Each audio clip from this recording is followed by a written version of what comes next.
Hello,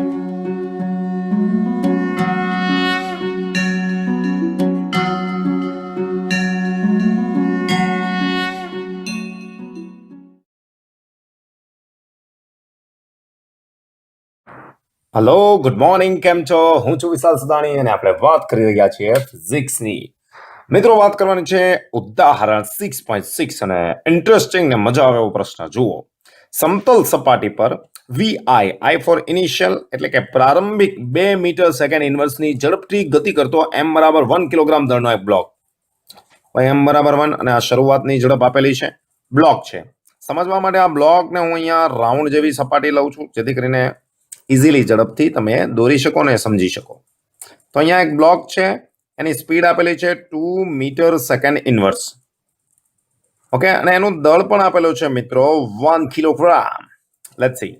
આ block ખરબચડા પટ્ટામાં પ્રવેશે છે. એનો મિનિંગ એવો થાય, ખરબચડા પટ્ટામાં પ્રવેશે તો પ્રવેશતા પહેલા કેવી સપાટી ઉપર ગતિ કરતો હોય? તમે કહેશો લીસી. તો વિચારો, આવી રીતના લીસી સપાટી ઉપર ગતિ કરે છે, પછી અચાનક જ ખરબચડી સપાટી આવી જાય છે. ઓકે, જે x બરાબર 0.10 મીટરથી 2.01 મીટર સુધીનો જ છે. એટલે ખરબચડો પટ્ટો કન્ટિન્યુ નથી, અમુક વિસ્તાર પૂરતો છે, જેમ કે આ વિસ્તાર પૂરતો છે. અહીંયા ખરબચડો પટ્ટો છે અહીંયા. તો અહીંયા ઘર્ષણ બળ લાગશે, જેને અવરોધક બળ પણ કહેવાય. ઓકે, ત્યારબાદ ફરી પાછી લીસી સપાટી આવી જાય છે. ઓકે, અને આના યામ આપેલા છે, તો તમે યામ જોઈ શકો છો. આ x1 છે એ 0.10 મીટરથી શરૂ થઈ અને 2.01 મીટર સુધીનો આ બેલ્ટ છે, ખરબચડો. ઓકે, બાકી બધી લીસી સપાટી છે. તો અહીંયા લખેલું પણ છે, ખરબચડા પટ્ટામાં એક બળ લાગે. જુઓ, આ પટ્ટાની મર્યાદામાં બ્લોક પર લાગતું અવરોધક બળ, જો અહીંયા લખેલું છે અવરોધક બળ FR, R for resistive force. તે ફોર્સ આપેલું છે અને ફોર્સનો ગુણધર્મ તમે જુઓ, -k/x મુજબ લાગે છે. x ના વ્યસ્ત પ્રમાણમાં છે. જુઓ, તો જેમ x આમ વધશે તેમાં બળ ઘટશે. ઓકે, એનો મિનિંગ એવો થાય કે આ જે બ્લોક છે એ જ્યારે એક્ઝેક્ટ અહીંયા આવશે ત્યારે એની સ્પીડ જે હતી એ જ હશે vi, પણ જ્યારે આ બ્લોક આગળ જશે એમાં બળ છે ફ્રિક્શન ફોર્સ, તમે અહીંયા લખો છો અવરોધક બળ -k/r, એમાં સોરી k/x. જેમ x આમ વધે છે એમાં બળ ઘટે છે. ઓકે, તો જેમ જેમ બોલ આ બેલ્ટમાં પ્રવેશે x1 થી આગળ જશે x2 તરફ, એમ બળ ઓછું થતું જશે, હે ને? એટલે બળ અચળ નથી, બળ બદલાય છે. x આમ બદલાય તો બળ બદલાય છે. ઓકે, અને આ ફાઇનલી વેગ એનો આવશે vf. ઓકે, બાળ નીકળશે ત્યારે ફરી પાછી લીસી સપાટી. તો આ પણ ભાઈ લીસી સપાટી અને આ પણ લીસી સપાટી. અહીંયા અવરોધક બળ લાગે, જે ગતિનો વિરોધ કરે એટલે નેગેટિવ સંજ્ઞા આપેલી છે. અને કેની વેલ્યુ મિત્રો તમને આપેલી છે 0.5 જૂલ. ઓકે, પટ્ટો પસાર કર્યા પછી બ્લોકની અંતિમ ગતિ, ઉર્જા અને ઝડપ શોધો. તો ભાઈ બે વસ્તુ તમારે મેળવવાની છે. એક તો કે ફાઇનલ અંતિમ ગતિ ઉર્જા અને વી ફાઇનલ અંતિમ ઝડપ. તો શરૂઆતમાં ગતિ ઉર્જા હોય ને કે આઈ કહીશું, અંતિમ હશે ને કે ફાઇનલ. જ્યારે બેલ્ટ છોડે ત્યારે અહીંયા પહોંચે ને ત્યારે. હેડ ઇટ? રેડી? ચાલો કામ કરીએ ભાઈ. હવે જરાક ધ્યાનથી જુઓ, x1 થી x2 સુધી જે એક્સયામ બદલાય છે, એક્સયામ વધશે એમાં બળ ઘટશે, એટલે બળ ચલ થાય. ચલ બળના કિસ્સામાં તમને કાર્ય ખબર છે, ઉર્જા એટલે ગતિ ઉર્જા, કાર્ય ઉર્જા પ્રમેયની મદદથી તમે મેળવી શકો છો. ઓકે, તો ચલ બળના કિસ્સા માટે ચાલો આપણે લખીશું કાર્ય. ઓકે, કાર્યનું સૂત્ર તમને આવડે છે x1 થી x2 f(x) * dx, એક પરિમાણ માટે. ઓકે, અને કાર્ય ઉર્જા પ્રમેય તમને ખબર છે. કાર્ય ઉર્જા પ્રમેય કોઈ પણ પ્રકારના બળ માટે સાચો છે. W બરાબર ડેલ્ટા કે. પણ જો આના બરાબર તમારે ડેલ્ટા યુ લખવું હોય તો આ માત્ર સંરક્ષી બળ માટે સાચું છે, પરંતુ આવું લખો તો કોઈ પણ પ્રકારના બળ માટે સાચું છે. તો W ની જગ્યાએ તમે ડેલ્ટા કે લખશો.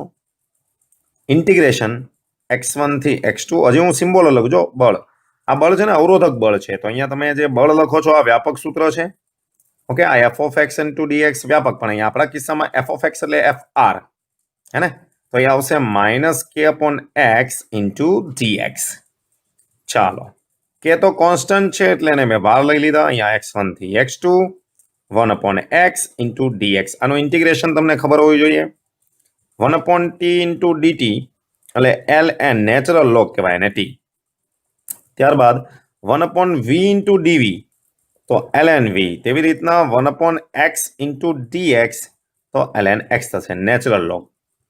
તો ધીસ ઇઝ માઇનસ કે નેચરલ લોગ x અને પેલી લિમિટ તો ખરી જ x1 થી x2. ઓકે, લિમિટનો નિયમ છે જે પહેલા લિમિટ છોડો તો પહેલા ઉપરની લિમિટ મુકાય એટલે ln x2 પછી માઇનસ ln x1. અહીંયા પણ એક રૂલ આવશે લોગનો, ln x minus ln y હોય તો ln x અપોન y લખી શકો. જો આવું પ્લસ હોય તો એકચ્યુઅલી આપણે અહીંયા પ્લસ આપેલું નથી એટલે x ઇન્ટુ y, પ્લસ હોય તો ઇન્ટુ y અને માઇનસ હોય તો x upon y. Get it? તો આનો આપણે ઉપયોગ કરીએ તો અહીંયા આવશે માઇનસ કે ln x2 upon x1. Okay, એક બીજો રૂલ લઈએ, ln2 હોય તો આનો લોગ બનાવો તો 2.303 આગળ ગુણાકારમાં લખાય તો log 2 લખાય અહીંયા log 2. ઓકે, તેવી રીતના કોઈ વેલ્યુ છે ln 5 તો અહીંયા 2.303 લખું તો આ નેચરલ લોગનું લોગ થાય. Get it? તો આને આપણે એપ્લાય કરીએ માઇનસ કે અહીંયા નેચરલ લોગ આવશે 2.303, નોટ એટલે ભાઈ 0 અને આ થઈ જશે લોગ. Get it? અને આવશે x2 બાય x1. કમ્પ્લીટ. ચાલો કિંમત મૂકીએ. અહીંયા છે final kinetic energy minus initial kinetic energy minus કે. ઓકે, તો કેલ્ક્યુલેશન છે, નવી કોઈ વાત નથી. એટલે હું અહીંયા જો કિંમત મૂકું અહીંયા એમ કે અહીંયા કે એક્સ કે આઈ તો અંતિમ ગતિ ઉર્જા તો મેળવવાની છે. ઓકે, અંતિમ તો મેળવવાની છે. તો અહીંયા કે એફ અહીંયા આવશે કે આઈ માઇનસ 2.303 સ્મોલ કે. ઓકે, જે અચળાંકનો છે અને આવશે x2 બાય x1. કિંમત મૂકીએ ધીમે ધીમે. કે આઈની જગ્યાએ તમે લખી શકો છો 1/2 mvi સ્ક્વેર. ચલો જુઓ મિત્રો, અહીંયા આવશે 1/2 m એટલે 1, vi તમને ખબર છે 2 નો વર્ગ માઇનસ 2.303 અને કે 0.5 છે એટલે તમે 1/2 લખી શકો. અહીંયા આવશે લોગ તમે x2 અપોન x1. હવે x2 જુઓ, x2 યામ તમને ખબર છે 2.01 અને x1 0.10. ઓકે, તો અહીંયા આવશે 2.01 અને અહીંયા આવશે 0.1. ચાલો 2 નો વર્ગ 4, 4 ભાગ્યા 2 એટલે અહીંયા આવશે 2.303 ભાગ્યા 2 એ તમે કેલ્ક્યુલેશન કરશો એટલે, અને છેલ્લેથી કેલ્ક્યુલેશન કરવું હોય છેલ્લે કરશું. ચાલો એક સાથે આપણે કેલ્ક્યુલેશન કર્યો. અહીંયા ભાગ્યા 2 આવશે લોગ. આ લોગ જરાક ધ્યાનથી જુઓ, આ 0.1 છે ને એને 1/10 હું 10 લખી શકું તો 10 ઉપર જશે એટલે આવશે 20.1. ઓકે, 2 માઇનસ 2.303 બાય 2 અને આવશે 1.3031. આનો લોગ આવશે 1.3031. કેલ્સીની મદદથી તમે લોગ મેળવી શકો છો આરામથી. ગણતરી કરો તો પાછળનું કેલ્ક્યુલેશન આવશે 1.5. તો આ તમે મેળવો છો ને કાઇનેટિક એનર્જી ફાઇનલ મેળવો છો, that is 0.5 joule. Okay, 0.5 joule આવી. પણ તમને અંતિમ ગતિ ઉર્જા સાથે ઝડપ પણ મેળવવાની કીધી છે. ભાઈ અવરોધક બળ લાગે તો શરૂઆતની જે ઝડપ હતી 2 એની કરતા ઓછી જ આવવી જોઈએ. અહીંયા આવશે 1/2 mv સ્ક્વેર, પણ એમાં v ફાઇનલ એટલે કે પેલો બેલ્ટ છોડે ત્યારે અહીંયા 0.5. vf is equal two vf square 0.5 multiply 2 છેદમાં દળ 1 કિલોગ્રામ છે 1. ચાલો આનું તમે કેલ્ક્યુલેશન કરો તો 0.5 ગુણ્યા 2 એટલે 1 થશે. તો vf square is equal to 1. then vf is equal to 1 metre second inverse. તો જ્યારે બેલ્ટ ખરબચડો બેલ્ટ છોડશે ત્યારે એની સ્પીડ 1 હશે. Is that clear? તો સારો સવાલ છે, મજા આવી જાય એવો સવાલ, થોડુંક સમજવું પડે એવો. ઇન્ટિગ્રેશન છે, લોગ છે, એનો થોડુંક ફોકસ કરવું પડશે એટલે આ પ્રશ્ન તમને આવડી જાય, લેવાનું કંઈ છે નહીં. ઓકે, તો I think hello good morning, કેમ છો? ચાલો મિત્રો વાત કરીએ સ્ટાન્ડર્ડ 11માં ચેપ્ટર નંબર 6 ઉદાહરણ એટલે કે એક્ઝામ્પલ 6.7. ધ્યાનથી સમજો. JEE ને નીટમાં સીધા તમે આનો શોર્ટકટ જવાબ લખી શકશો એટલે સમજો. પહેલા m દળનો એક દડો L લંબાઈની દળ રહિત દોરી વડે લટકાવેલ છે. અને તેને નિમ્નતમ બિંદુ એ પાસે સમક્ષિતિજ દિશામાં v0 વેગથી ગતિ આપવામાં આવે છે. રેડી ભાઈ, આકૃતિ તમને આપેલી છે, હું આકૃતિ એ દોરી દઉં છું કયા પ્રકારની છે. Let's see. તો અહીંયા ઉધ્વ સમતલ એટલે કે ધારો કે તમે કોઈ જગ્યાએ બેઠા હોય અને જે તમારી સામે આંખ સામેની જે દિવાલ હોય ઉધ્વ સમતલ કહેવાય, બરાબર, એ સમતલમાં ભ્રમણ કરે છે. તમને સિચ્યુએશન એવી આપેલી છે મિત્રો કે જેમાં એક દડો છે, દડાને તમે એલ લંબાઈની દોરી વડે લટકાવેલ છે. Get it? તો અહીંયા એલ લંબાઈની દોરી વડે લટકાવેલ દડો, આ લંબાઈ એલ, અને આ નિમ્નતમ બિંદુ જે એ છે, હવે એને તમે સમક્ષિતિજ દિશામાં v0 જેટલો વેગ આપો છો. જો આમાં લખેલું છે સમક્ષિતિજ દિશામાં v0 વેગથી ગતિ આપવામાં આવે છે. ઓકે, હવે સિમ્પલ છે, ગતિ આપો તો આજે મેં વર્તુળાકાર માર્ગ દોરેલો છે બ્લેક કલરનો, એવા માર્ગે ગતિ કરશે. પણ એવો એક શરત છે, જુઓ, જેથી ઉધ્વ સમતલમાં અર્ધ વર્તુળાકાર માર્ગે જાય તથા ફક્ત મહત્તમ ઊંચાઈ આવેલા બિંદુ સી પાસે પહોંચે. એટલે આપણે માત્ર એટલો જ વેગ આપવાનો છે જેથી કે એ અર્ધ વર્તુળાકાર માર્ગે સૌથી ઉપરનું બિંદુ, મહત્તમ ઊંચાઈ ધરાવતું બિંદુ છે સી, ત્યાં પહોંચે, અહીંયા પહોંચે, અહીંયા પહોંચે. તો અહીંયા આપેલો વેગ છે, હું મેક્સિમમ આપીશ, મેક્સિમમ તો સી કરતા આગળ વહી જશે, પણ મારે એટલો જ વેગ આપવાનો છે v0 કે જેથી જસ્ટ સી પાસે પહોંચે. આ સિચ્યુએશન છે. હવે આ સિચ્યુએશન એટલે શું? તો આ સિચ્યુએશન એટલે તો જ્યારે તમે આપેલો વેગ લઘુત્તમ વેગ કે જેથી એક સર્કલ પૂરું પડે ત્યારે અહીંયા સી બિંદુ પાસે તણાવ બળ 0 થઈ જાય. યાદ રાખજો, દોરી ઢીલી પડી જાય. અહીંયા તણાવ બળ ટી હશે. ઓકે, તો તમે આપેલો લઘુત્તમ વેગ જેથી એક સર્કલ પૂરું કરે, આવી પરિસ્થિતિ આપણે મેળવવાની છે. Is that clear? એ બિંદુ પાસે આપેલો વેગ મેં v0 છે એ વધારે આપું તો પણ સી બિંદુ પાસેથી પસાર થઈ અને એક વર્તુળ પૂરું કરશે, પણ મારે એટલો લઘુત્તમ વેગ આપવાનો જેથી જસ્ટ વર્તુળ પૂરું થાય. Get it? અને આ પરિસ્થિતિમાં સી બિંદુ પાસે પહોંચે ત્યારે તણાવ બળ 0 હોય. આ ફિક્સ છે, રાઈટ? ચાલો, તો તમારે મેળવવાનું છે v0. બિંદુ બી અને સી, બી એક્ઝેક્ટ અહીંયા આપેલું છે, આ બી બિંદુ છે. બી અને સી પાસે વેગના મૂલ્ય મેળવવાના છે. તો દડાની 3 જુદી જુદી સ્થિતિ છે, ત્યાં તમારે વેગ મેળવવાના છે.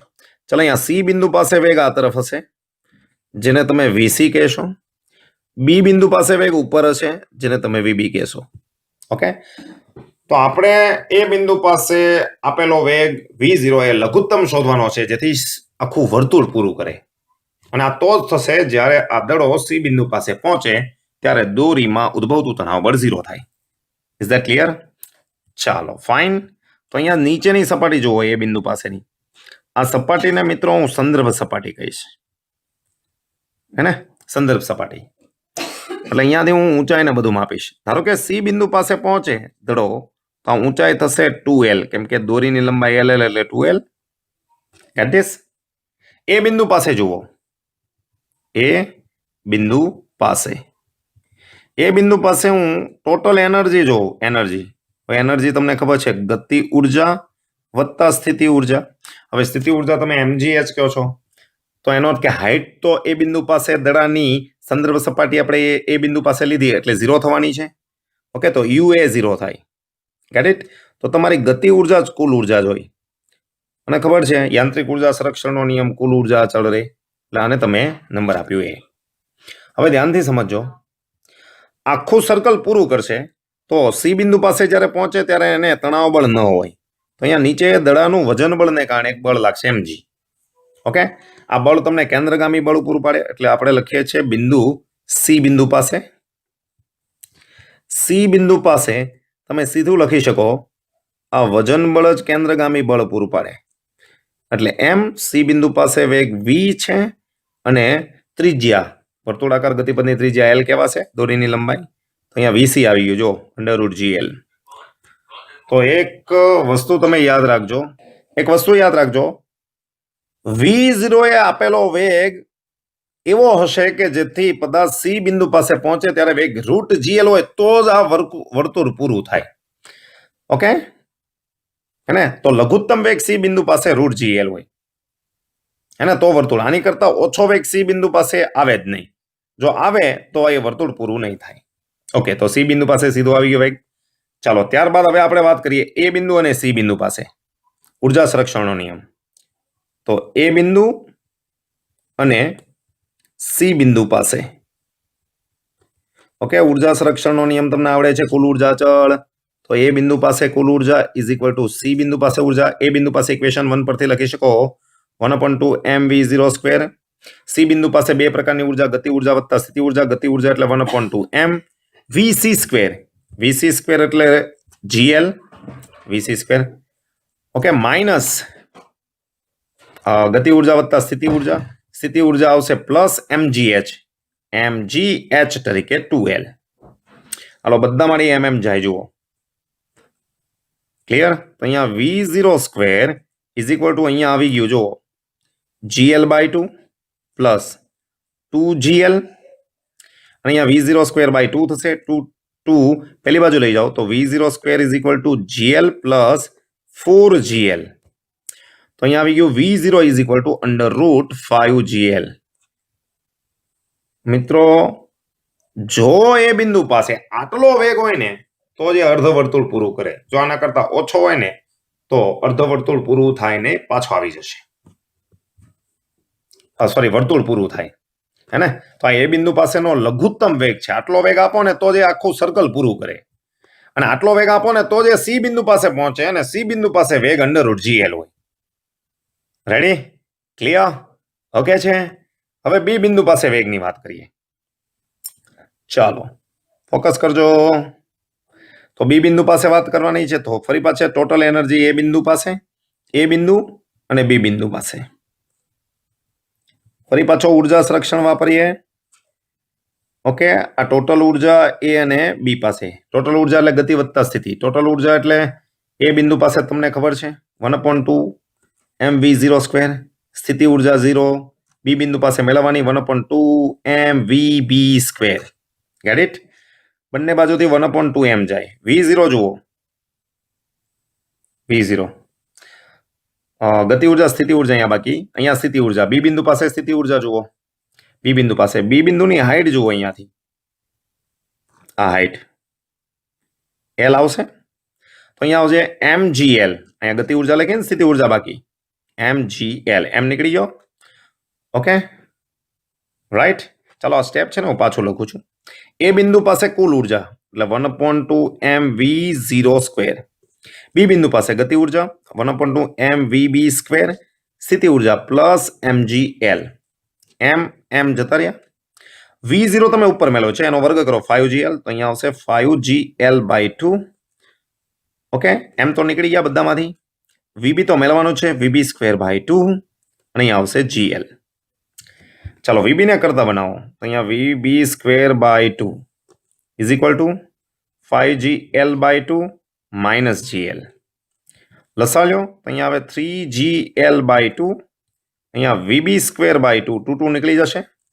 તો vb આવશે √3gl. રાઈટ? તો સિચ્યુએશન મિત્રો ફરીથી યાદ રાખો. નિમ્નતમ સ્થાને આપેલો વેગ √5gl હોય તો બી બિંદુ પાસે વેગ √3gl. સી બિંદુ પાસે રેટ √gl. આની કરતા ઓછો વેગ હશે એ બિંદુ પાસે, √5 કરતા ઓછો, તો એ સર્કલ પૂરું ન થાય. તો આપેલો લઘુત્તમ વેગ છે જેથી સર્કલ પૂરું થાય. રાઈટ? ઓકે, લેટ્સ સી બીજું શું પૂછ્યું છે આપણે. કમમાં જોઈએ. જુઓ, બી અને સી પાસે ગતિ ઉર્જાનો ગુણોત્તર. હવે બી અને સી પાસે તો બંને પાસે વેગ હોવા જોઈએ તમારે. તો ગતિ ઉર્જાનો ગુણોત્તર પણ મળે. ઓકે, તો અહીંયા લખી દઉં છું બી બિંદુ પાસે અને સી બિંદુ પાસે ગતિ ઉર્જાનો ગુણોત્તર. તો 1/2 mvb સ્ક્વેર 1/2 mvc સ્ક્વેર. દળ તો સરખા જ છે, નીકળી જશે. vb સ્ક્વેર, બી સ્ક્વેર એટલે 3gl બાય સી સ્ક્વેર. ભાઈ vc, સી બિંદુ તમને ખબર છે gl છે, એનો વર્ગ કરો એટલે gl આવશે. √gl હતા એટલે તો આ ગુણોત્તર આવશે 3. Gate this? ચાલો આગળની વાત કરીએ. હવે જુઓ, સી બિંદુ પાસે પહોંચ્યા પછી દડાનો માર્ગ કેવા પ્રકારનો છે. ભાઈ સી બિંદુ પાસે પહોંચે એટલે આ તણાવ બળ નીકળી જાય. તણાવ બળ એટલે દોરી નથી એવું વિચારો. તો કોઈ પદાર્થને તમે અમુક ઊંચાઈથી આવી રીતના ફેંકો વીસી વેગથી. વીસી કેટલો છે તમને ખબર છે? જીએલ.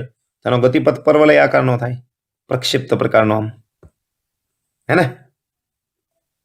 ચાલો, ક્લિયર?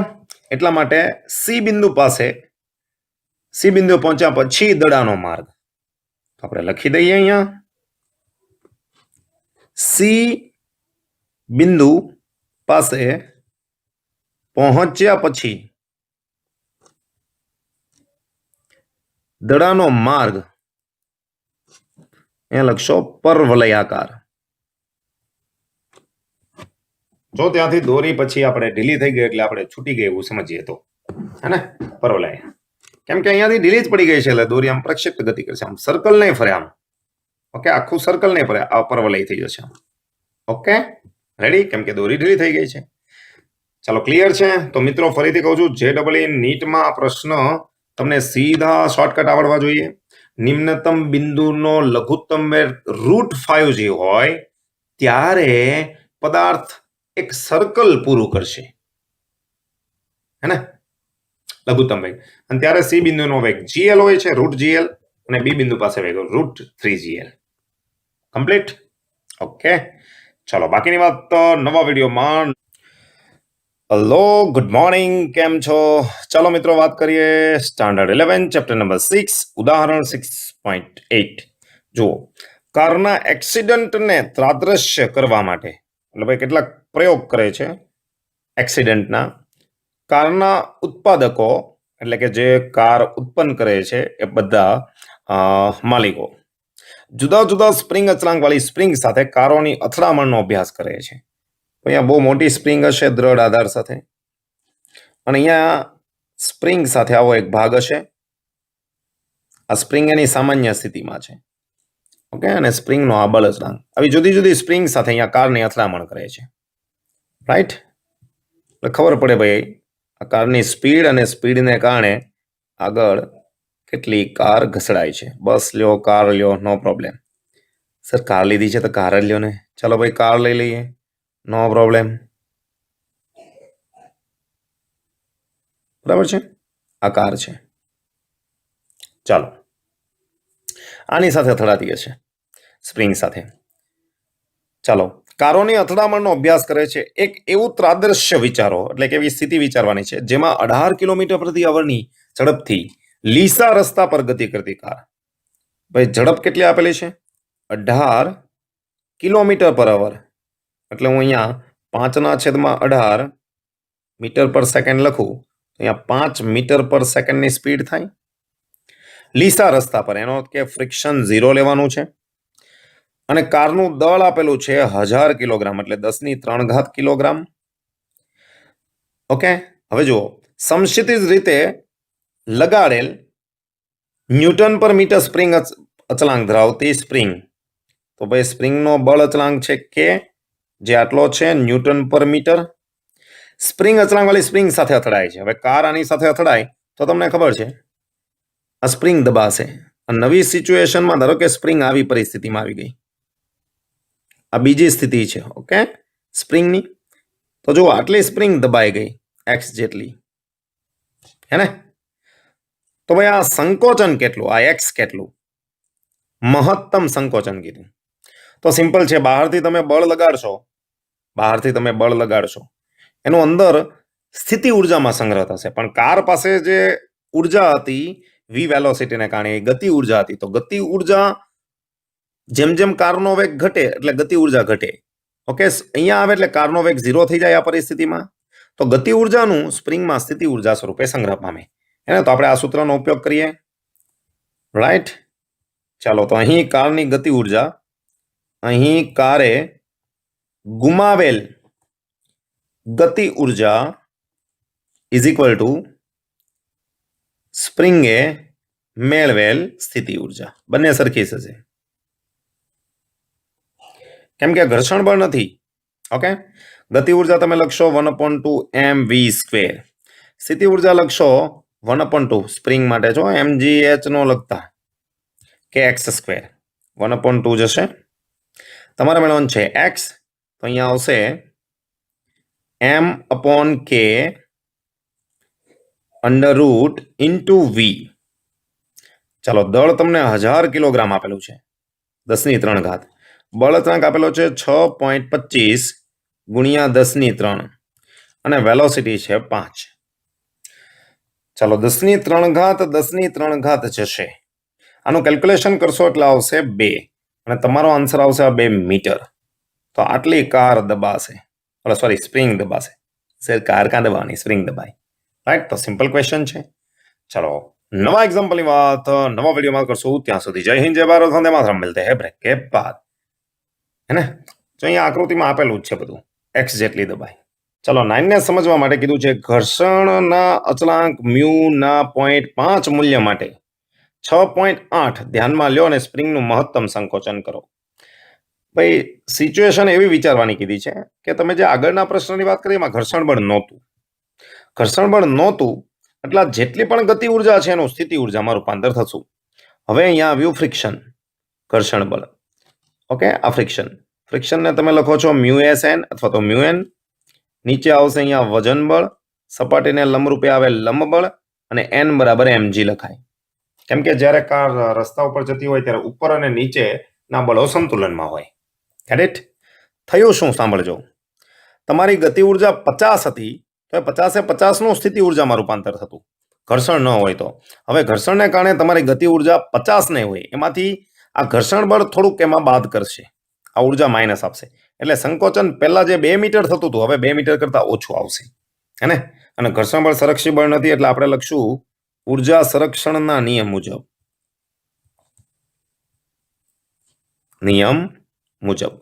વાતને સમજજો. ગતિ ઉર્જા 1/2 mv², આનું સ્થિતિ ઉર્જામાં રૂપાંતર થતું 1/2 kx². આનો એકમ જૂલ, આનો એકમ જૂલ. પણ હવે ગતિ ઉર્જાને ઘટાડશે કોણ? ઘર્ષણ બળ. તો અહીંયા ઘર્ષણ બળ વડે થયેલું કાર્ય એનો એકમ પણ જૂલ જ આવે. તો આ ઉર્જામાંથી ઘર્ષણ બળને કારણે વ્યય થતી ઉર્જા એટલે ઘર્ષણ બળ વડે થયેલું કાર્ય બાદ થશે. હવે જે ઉર્જા બચશે એનું સ્થિતિ ઉર્જામાં રૂપાંતર થશે. આઈડિયા આવી ગયો? ગતિ ઉર્જા એમાંથી ઘર્ષણ બળને કારણે થયેલી ઉર્જા એટલે કે કાર્ય વ્યય થશે. હવે જે ઉર્જા બચી એનું સ્થિતિ ઉર્જામાં રૂપાંતર થાય ત્યારે હવે સ્પ્રિંગ એક્સ જેટલી દબાશે. ઓકે, તો એકચ્યુઅલી આ ગતિ ઉર્જાનું સ્થિતિ ઉર્જામાં પણ ગતિ ઉર્જામાંથી થોડીક ઉર્જા ઘર્ષણ બળ વડે થયેલા વ્યય થતી ઉર્જા બાદ કરવી પડશે. અહીંયા આવશે 1/2 mv². ચાલો, કાર્ય એટલે બળ ગુણ્યા સ્થાનાંતર. બળ એટલે F, સ્થાનાંતર x એટલે કે 0 થી x સુધી સ્પ્રિંગ દબાય ત્યાં સુધી ઘર્ષણ બળ લાગે છે, પછી તો કાર ઊભી રહી જશે. અહીંયા 1/2 kx². ચલો બધાને 2 વડે ગુણી નાખો તો અહીંયા આવે 1/2 mv² એટલે 2 mv². અહીંયા આવશે 2. f ની જગ્યાએ 2 વડે ગુણેલા છે ને 2 μmg, x તો છે જ, 2 વડે ગુણી નાખ્યા છે અહીંયા kx². કિંમત મૂકો. દળ છે 10⁻³ v 5 છે, 5 નો વર્ગ 25 માઇનસ 2 μ1/2 દળ 10⁻³ g સમજવા માટે 10 લઈએ સરળતા માટે. x શોધવાનો છે કે 6.25 ગુણ્યા 10⁻³ અને x². 10⁻³ બધા માટે નીકળી જશે. જો ઓકે, તો અહીંયા તમારું સ્વરૂપ આવશે 6.25 x². આ 2 અહીંયા જશે, માઇનસનું +10x અને -25 = 0. ચલો આના તમે જો અવયવની રીતે તમને ન આવડતું હોય તો આમે બીજી મેથડ છે. તમે ઓકે આ રીતના પણ લખી શકો છો સમીકરણને. આ x માં સમીકરણ છે જુઓ, એટલે તમે x બરાબર લખો -b ±√b² - 4ac/2a. ક્લિયર? આ તો આવડતું જ હશે. -b તરીકે સરખામણી કરવા બંને સમીકરણની. જુઓ b તરીકે 10 આવશે એટલે અહીંયા 10 ±, અહીંયા 10 નો વર્ગ એટલે કે 100. ચાલો હું પદ લખી દઉં છું, 10 નો વર્ગ -4 a તરીકે આવશે 25, 6.25 6.25 c તરીકે -25 છેદમાં 2 a તરીકે 6.25. હવે આ પદ અહીંયા -10 છે, અહીંયા +or-. હવે જુઓ -25 અને -4 એટલે +100 એટલે 625. અહીંયા અંડરરૂટ આવશે 725, આના છેદમાં આવશે 12.5. આ બંનેને અલગ કરીએ તો -10/12.5 ±√275 એનું વર્ગમૂળ આવશે 26.92/12.5. 12.5 ને આપણે 12 લઈ ગયા છે. ઓકે, ચલો પહેલા પદનું સાદરૂપ -0.8 ±, બીજા પદનું સાદરૂપ 2.15 આ x. હવે x ની બે સિચ્યુએશન છે એટલે x બરાબર લઈએ -0.8 પ્લસ 2.15 અથવા x બરાબર -0.8 માઇનસ 2.15 આ તમને આવશે -2.95 મીટર. હવે આ તો શક્ય જ નથી. ઓકે, કેમ કે સ્પ્રિંગ ધન x તરફ જાય એટલે પોઝિટિવ આવે. અને બીજી એક વાત, આગળના કિસ્સામાં ઘર્ષણ બળ વગર સ્પ્રિંગ 2 મીટર દબાતી હતી, તેની કરતા તો ઓછી જ દબાવવાની છે એટલે આવશે નહીં. ચાલો આનું સાદુરૂપ આપશો તો આવશે 1.35 મીટર. તો આ તમારો આન્સર આવશે. સ્પ્રિંગ આટલી દબાશે. ઓકે, અહીંયા લખશું જે શક્ય નથી. રાઈટ, થઈ ગઈ વાત. ગતિ ઉર્જાનું સ્થિતિ ઉર્જામાં રૂપાંતર થાય, પણ ગતિ ઉર્જાનો થોડોક ભાગ ઘર્ષણ બળ દ્વારા વ્યય થાય. તો એ વ્યય થાય ઘર્ષણ બળ વડે વ્યય થયેલી ઉર્જા એ કાર્ય વડે આપણે વાત કરશું અને પછી એક સમીકરણ મળશે, એમાંથી આપણે મેળવશું. રેડી? આઈ થિંક કે સવાલ સહેલો હતો. મિત્રો, સ્ટાન્ડર્ડ 11 ચેપ્ટર નંબર 6 ઉદાહરણ 6.10 ની વાત કરીએ. એક કોષ્ટક તમને નીચે આપેલું છે અને તમને અહીંયા 3 ઓપ્શન આપેલા છે. ઓપ્શન એ જુઓ, ડીએનએ માં રહેલા એક બંધને તોડવા માટે જરૂરી ઉર્જા. તો એ ઓપ્શન તમને આપેલો છે કોષ્ટકમાં 10⁻20 જૂલ જોઈએ. ઓકે, આપણા શરીરમાં ડીએનએ છે, એમાં એક બંધને તોડવા માટે આટલી ઉર્જા જોઈએ. એ ઉર્જા ઇલેક્ટ્રોન વોલ્ટમાં મેળવો.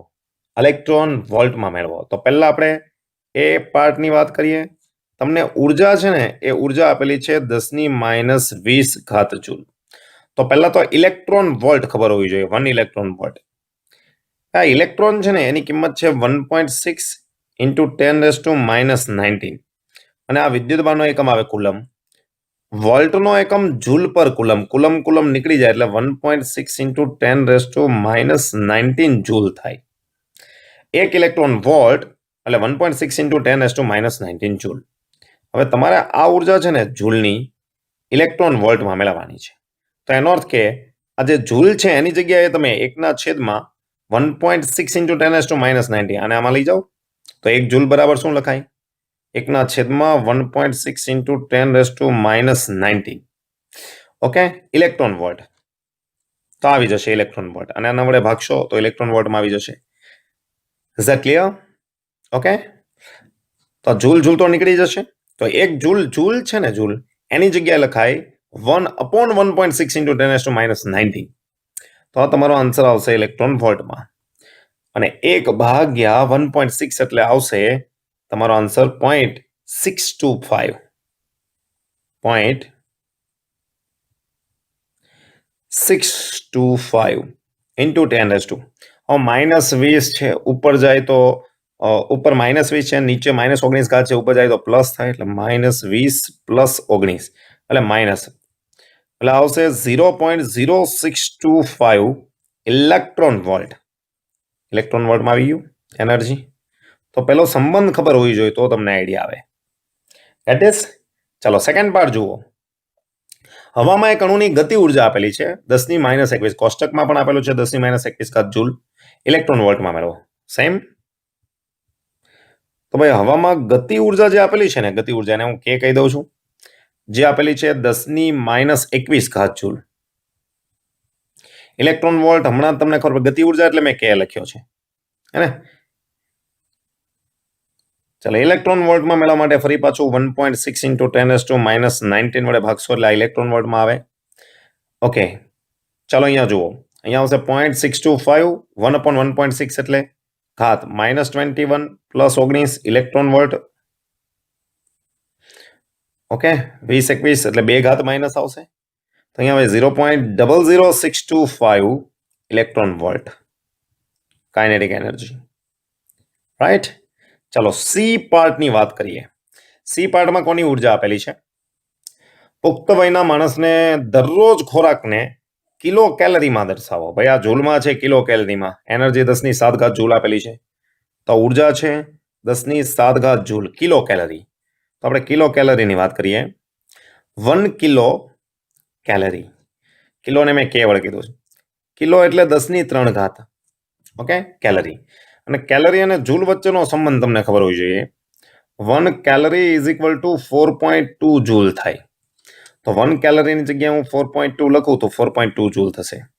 ઓકે, તો એનો અર્થ કે 1 જૂલ બરાબર મારે લખાય 1/10⁻3 અથવા તો 4.2 × 10⁻3 કિલો કેલરી.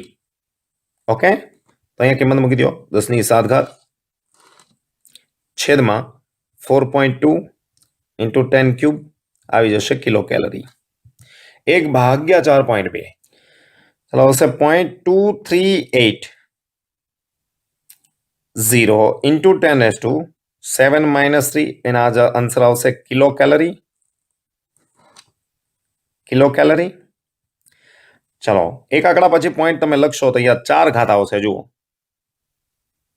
ઓકે, તો અહીંયા 0.2380 ઇન્ટુ 10⁻⁴ કિલો કેલરી, રાઈટ.